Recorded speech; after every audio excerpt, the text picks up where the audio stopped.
Bem-vindos todos vocês ao WW Especial. Esse título que está embaixo, a gente chama de tarja na nossa gíria, a dívida esmagando o Brasil. Na verdade, dívida não é nenhuma novidade. Acontece que de algum tempo para cá, e esse tempo tem sido razoavelmente próximo da gente, a palavra dívida tem aparecido em vários contextos. Assim, se a gente for traçar qual setor? Setor público, setor privado, famílias, internacional ou nacional? Se a gente olhar qualquer recorte, a dívida pública brasileira é o pior caso que a gente está falando. Porque se a gente olhar internacionalmente, o Brasil, comparado com seus pares, os países emergentes, tem uma dívida cerca de 20 pontos percentuais do PIB superior ao dos seus pares. Em termos de custo, o custo da nossa dívida só se compara com países que estão tendo algum tipo de crise, alguma crise cambial, alguma guerra. O custo da nossa dívida não é mais alto que dos nossos pares, é mais alto que qualquer país do mundo. Então, se a gente olhar o recorte internacional, a dívida pública do Brasil é bastante preocupante. Se a gente olhar entre famílias e empresas, a gente tem que pensar que assim, o Brasil, algo que às vezes parece uma fortaleza do Brasil e, de certa maneira, ajuda bastante a dirimir risco, o Brasil é um país que rola sua dívida essencialmente no mercado doméstico. Isso é bom, não precisa gerar dólares para pagar a sua dívida, reduz risco, mas pressiona consideravelmente o mercado doméstico. Quando a gente tinha investment grade, a gente tinha um volume de estrangeiros financiando a nossa dívida. Nós perdemos esse investment grade e esse volume de estrangeiros que financiava a nossa dívida caiu de 20% para 10%, caiu pela metade. Então, quem é que está financiando a dívida brasileira? É o mercado doméstico. Quando a gente tem o governo do tamanho que financiando a dívida nesse mercado doméstico, que não é grande, porque o Brasil é um país de renda média, então tem um volume de poupança pequena, o governo entra nesse pote pequeno de poupança para se financiar e deixa um pedaço muito pequeno do pote para famílias e empresas. Posso chamar isso de pecado original? Pode. Zena, o pecado original? Total. Na verdade, essa dívida ela foi fruto inicialmente de escolhas que o país fez. De uma grande intervenção estatal, a nossa Constituição de 98 gerando muitos direitos de forma espalhada. A ideia é boa, mas o problema é que tem que pagar a conta, né? Então, não é só dívida, a carga tributária também elevada. Agora, o que a gente tem visto nos últimos anos, eu entendo que são alguns retrocessos, porque o atual governo estabeleceu regras para disciplinar, para dar uma sinalização de compromisso com a disciplina fiscal. Né? Portanto, uma trajetória da dívida não acentuada para cima. Exatamente. Mecanismos em desenho tal para aumento do gasto público, mas que não gerasse uma dinâmica perversa de dívida. Essa regra criada, ela não está sendo respeitada. Então, de certa forma, temos aqui um retrocesso institucional. No governo Temer havia sido proposta, né, foi aprovada aquela chamada regra do teto, que na gestão Bolsonaro teve os furos do teto, você lembra dessa expressão, né, dos furos do teto? Já foi um sinal ruim.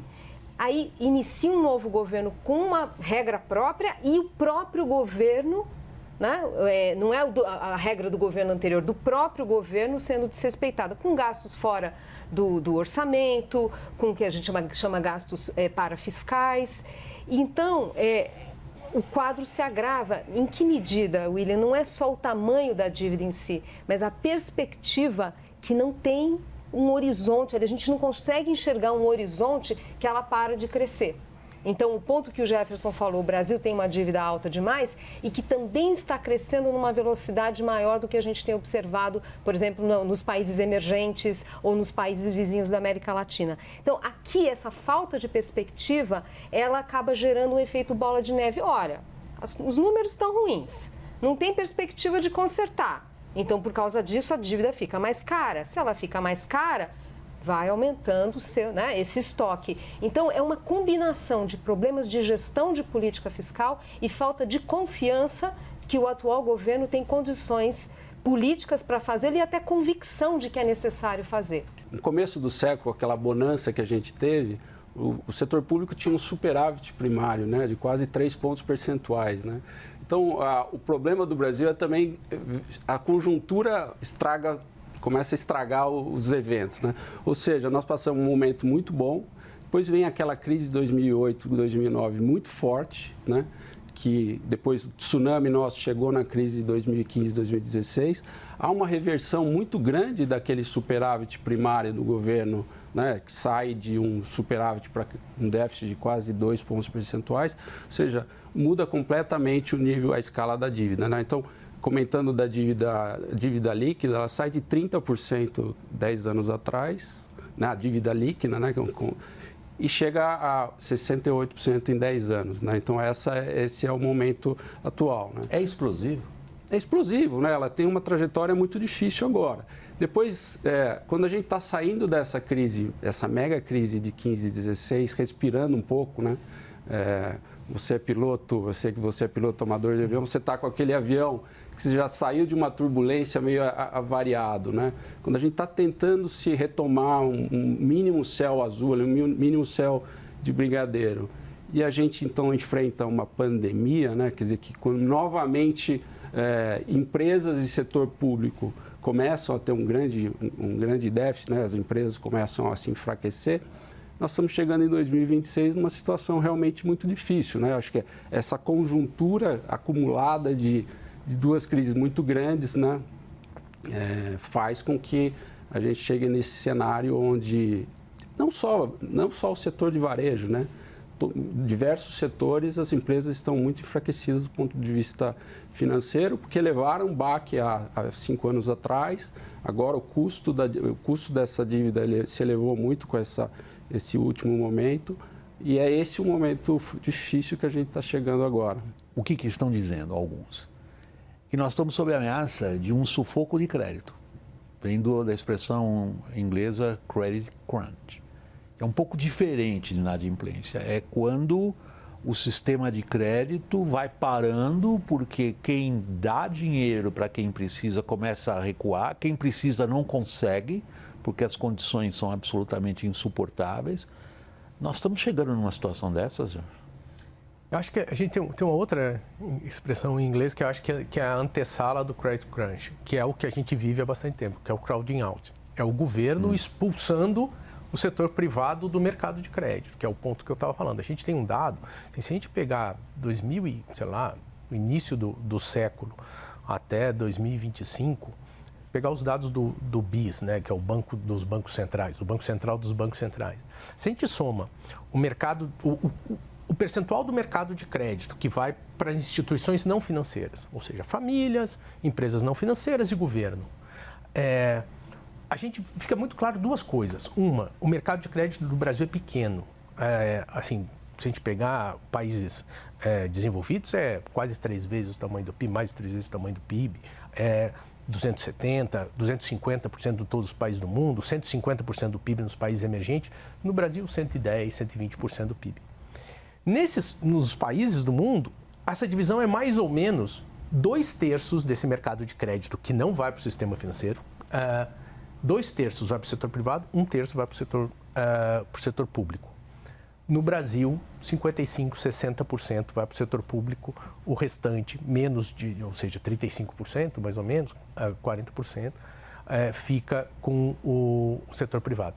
Primeiro tem o crowding out. O governo entra nesse mercado e expulsa em o setor linguagem privado. leigo seria o seguinte, ele vai lá e compra a prateleira inteira do supermercado, não sobra para ninguém. Exatamente. Sobra meia dúzia de produto. Sobrou meia dúzia de produto, esse produto vai ficar caro ou vai ficar barato? Vai ficar caro. Óbvio. Então, isso é a taxa de juros do setor privado. E é essa taxa de juros que as empresas que precisam se financiar vão tomar juros mais caros, e tomando juros mais caros, qualquer crise que ela tenha no setor, a gente até, o caso das recuperações judiciais, nem está a maior parte concentrada no varejo. A gente tem grandes concentrados no varejo, mas em número está no agro. E aí a gente começa a ver um volume maior das pessoas com dificuldade de pegar crédito. O agro, por exemplo, precisa se financiar. Assim, sempre precisa se financiar pela própria natureza da produção. Vai pegar o crédito mais caro, vai ter uma dificuldade. E aí junta os fatores do setor, né? Por exemplo, no varejo a gente tem, plataformas, tem produtos chineses concorrendo. No agro tem intempéries climáticas, tem questão cambial, geopolítica, preços internacionais e tal. Junta essas idiosincrasias dos setores Com o governo tomando todo o crédito, encarecendo o crédito para o setor privado, aí é o caldo de... Por isso que eu disse que era uma pergunta especulativa, porque você mesmo começou dizendo há uma antessala do credit crunch que se chama alguém foi lá e tomou o que tinha. Que distância tem da antessala para o credit crunch, né? William, eu acho que a gente tem elementos bastante preocupantes. Então, para complementar essa questão, a gente tem hoje essas tais regras do jogo da política fiscal, que a gente chama de regime fiscal, está gerando instabilidade macroeconômica. Hoje a gente não consegue dizer com assim, acurácia, com elevada probabilidade, o que vai ser a taxa de juros no ano que vem no Brasil. Né? Claro que você pode até dizer que situações extremas não são... Né, lógicas, assim, não são esperadas. Okay, o imponderável a gente não sabe mesmo. Mas assim, você não consegue dizer o que vai ser trajetória de juros nos próximos anos. Quando que o Brasil vai voltar a ter taxa de juros de um dígito? Então, quando eu falei que a gente teve retrocesso, esse retrocesso na gestão da política fiscal, de corrosão da qualidade do nosso regime fiscal, tem consequências macroeconômicas. Então, a economia que tem uma taxa de juros que é alta e muito instável. Para o ambiente de negócios, isso é um veneno. Né? Porque você fala, puxa... Isso a gente ouve de todos os lados. Exato. Aí, né? Então, por isso que é um retrocesso. Por esse aspecto, eu não consigo chegar e falar assim para você, olha, vai se resolver, né? E a gente tem, na verdade, um ciclo, né? De pior agora, de inadimplência, de quebras, mas é um ciclo difícil, mas em breve vai superar. Eu não consigo dizer isso para você, até porque, em grande medida, vai depender das decisões do governo. E a gente está num ano de eleição. Então, em princípio, você fala, é um ciclo, numa crise que dure para sempre, vai se superar e a gente vai conseguir evitar um cenário pior. Hoje, mesmo que eu fale para você, não, meu cenário não é esse, meu cenário básico não é da gente ir para um colapso do crédito, mas eu também não consigo falar para você que, olha, estou tranquila, é muito baixa a probabilidade, porque o ambiente macroeconômico, hoje, ele é tóxico para o setor produtivo. Né? E aí, é claro que não é só isso, a gente tem também muitos problemas de gestão nas empresas. Então, uma expressão que eu acho que ajuda a entender é assim, essa taxa de juros, ela não aceita desaforo. Aquele consumidor que deu uma escorregada, paga um preço alto. Aquela empresa que se alavancou demais, as empresas estão mais alavancadas, pagam um preço muito alto. Então, qualquer erro de gestão, qualquer escorregada, os juros altos pune muito mais. Então, é uma combinação muito difícil aqui. Mas eu queria pegar a carona do que a Zeina falou, ainda continuando falando de um regime de pós-pandemia, né? Nós ainda estamos vivendo um regime de pós-pandemia. Eu costumo falar para os meus alunos, olhem essa questão que a pandemia ainda vai deixar, vamos dizer assim, rastros por vários e vários anos, né? E agora... Um pouco isso. Então, se você você já é um empresário, já sai enfraquecido desse evento extremamente difícil, né?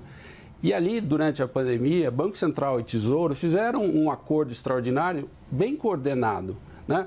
O Banco Central falou, eu vou jogar as taxas de juros lá embaixo para que esse evento não seja totalmente trágico. Tesouro também, vou jogar isso para ajudar o Tesouro a conseguir fazer um auxílio para que a gente não saia totalmente, né? E aquilo foi muito bem sucedido, digamos, né? Eu digo que a inflação de 12% depois é um efeito muito simples para uma catástrofe que poderia ter acontecido.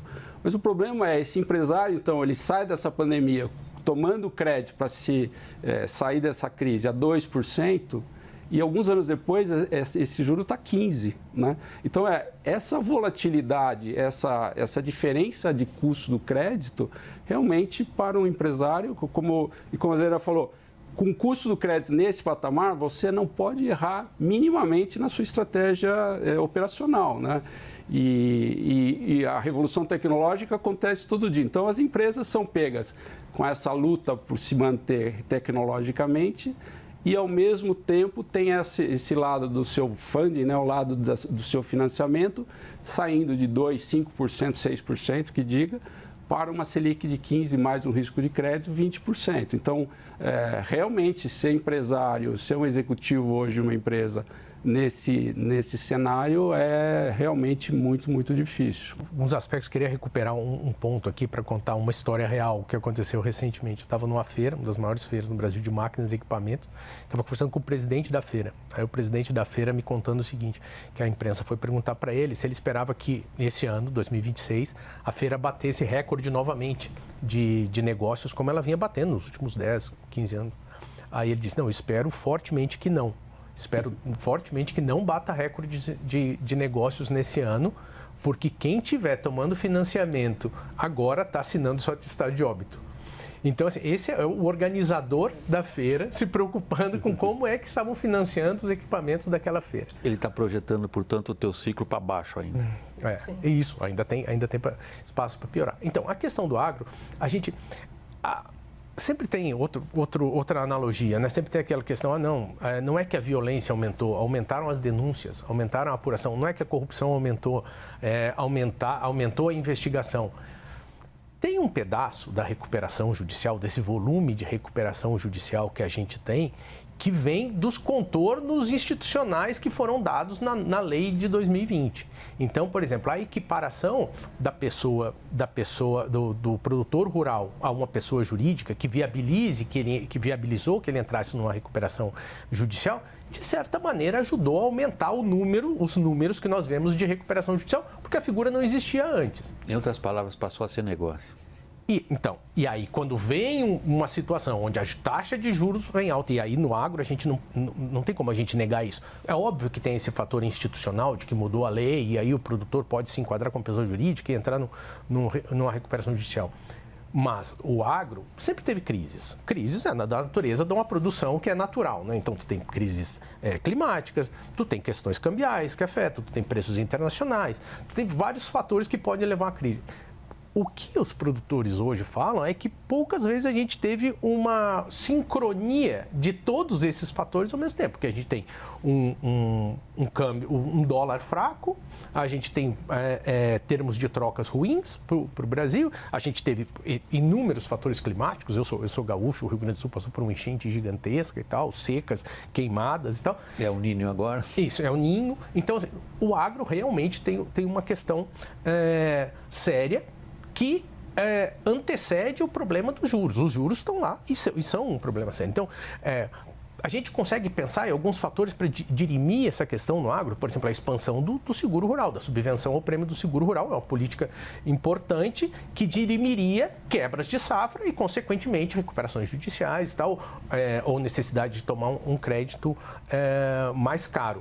Mas o agro em si precisa de uma atenção especial. E aí, a gente, do ponto de vista do mercado financeiro, a gente vê muita gente pedindo, não, é importante a uniformização dos instrumentos de crédito, de taxação dos instrumentos de crédito, muito fundo multimercado dizendo, pô, como é que eu vou competir com uma letra que é isenta e o fundo vai perdendo?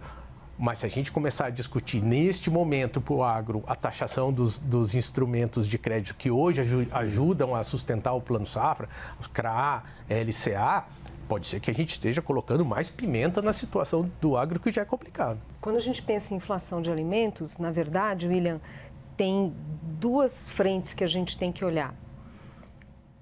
O Brasil, ele tem o agro exportador, e esse também está muito machucado quando a gente olha os números de recuperação judicial, ainda que tenha esse anabolizante ali que o Jefferson colocou, tem números concretos muito ruins de inadimplência bancária, daquilo que o Banco Central chama dos ativos problemáticos. A soja, né? A soja, esse segmento que é exportador, passa por dificuldades.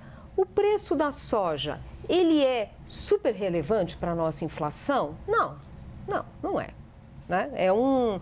Vai ser algum derivado com peso muito pequeno na cesta. Então, para o setor exportador, a importância é muito mais indireta, por exemplo, via o câmbio. Né? E é bem indireto, porque claro que a dinâmica do câmbio responde por vários fatores. Na sua primeira pergunta, você falou da situação do endividamento externo do mundo. Bom, juros dos Estados Unidos têm mais importância na taxa de câmbio do que, obviamente, o desempenho do nosso setor exportador.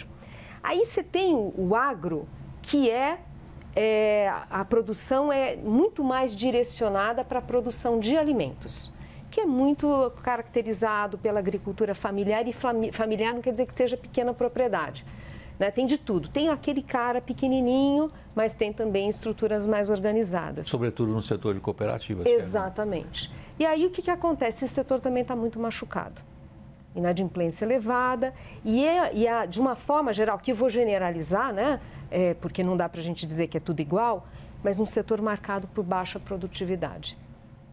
Então, aquilo que a gente vê de uma agricultura super sofisticada na exportação, isso não acontece... Isso é uma situação tradicional no agro. Ela tem essa dupla face. Então, a gente tem, de fato, um setor que choques acabam tendo impacto inflacionário. Nós estamos, nesse momento, com uma inflação de alimentos baixa, o que não quer dizer que não acumulou uma alta ao longo do tempo, que faz com que as pessoas, né, ao irem ao supermercado, falam, nossa, parece que está tudo caro.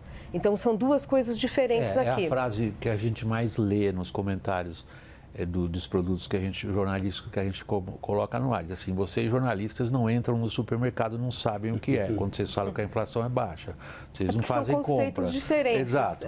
A inflação pode ser baixa, mas o preço está lá em cima. Então, quando os jornalistas abrem o olho e façam o favor de saber o que está acontecendo com as pessoas na rua, não, a gente sabe o que está acontecendo nesse sentido. Agora, só para então fechar meu argumento, esse agro machucado, né, que precisaria estar investindo para aumentar a produtividade, para a gente fazer com que o preço de alimentos seja mais baixo no Brasil, esse está numa posição vulnerável. É verdade que tem aumentado paulatinamente a participação desses setores no crédito oficial. Mas é isso, com essa macroeconomia desarrumada, mais questões climáticas, é um setor que está em estresse. Tem um dado interessante para citar, tudo bem que aqui tem um peso grande do setor exportador, a gente celebrou os dados do PIB do primeiro trimestre, que teve ali um peso muito forte do agro, né? Do aumento da produção do agro, que tanto foi forte que passou esse efeito, a gente já vê a economia, o que fica praticamente de estagnação. Mesmo com uma safra recorde, quando a gente olha em termos de valor nominal que foi gerado, quer dizer, não é volume, é o nominal, caiu mais de 6%, porque as margens estão apertadas, porque teve ali pressão de custos, porque tem outros fatores. É só pensar em Hormuz. Exato. Então, o que acontece? Não, isso antes do Hormuz, quer dizer, isso foi antes ainda. Então, o que acontece é que é um setor que está muito machucado e esse contexto, né, de juros altos e endividamento alto, porque de fato se endividaram muito, né, é mais um fator aí desse ciclo, né, que traz preocupação. Quer dizer, nesse ciclo que a gente está falando, o agro faz parte desse problema. Então, é um cenário realmente preocupante, né? Se a gente olhar aquele indicador da renda disponível privada das famílias, né, o nível de endividamento agora está recorde, batendo 50%, né? Então, voltando a esses grandes eventos, né, esse endividamento dá um salto com a crise de 15 e 16 e depois dá um salto de 10 pontos percentuais na pandemia. Então, sai de 30, chega a 40, de 40 para 50 e agora é um nível recorde das famílias, né? Então, logicamente, isso acontece porque depois do Plano Real, tudo que começa a existir essa expansão do crédito, principalmente o crédito imobiliário com a inflação mais baixa, né? Então, as famílias começam a tomar mais crédito, mas o problema é que nessas crises ao longo do tempo, as taxas de juros muitas vezes sobem muito e vai acumulando. Também, se a gente olhar os indicadores de inadimplência dos bancos, né, nós estamos num momento de recorde de alta, né, de estar chegando num patamar, principalmente a carteira de crédito pessoa física, em patamares já bastante razoáveis. E a questão da inadimplência da pessoa física, se a gente olha balanço de bancos, né, um ponto percentual mais é um estrago que faz nessa carteira. Então, realmente, a situação, né, tudo que nós estamos falando aqui, esses eventos recorrentes, estamos chegando em 2026, né? Pois quando você está tentando, começa uma crise geopolítica lá fora, né? Então, não se consegue reduzir juros e Então, as famílias, né, não conseguem, o crédito das famílias é extremamente alto. Então, nós estamos num momento, sem dúvida, muito complicado para as famílias. Acrescentamos a toda essa situação a questão, o surgimento das bets, né? Meu agradecimento especial é a você que nos acompanha. Até a próxima, pessoal.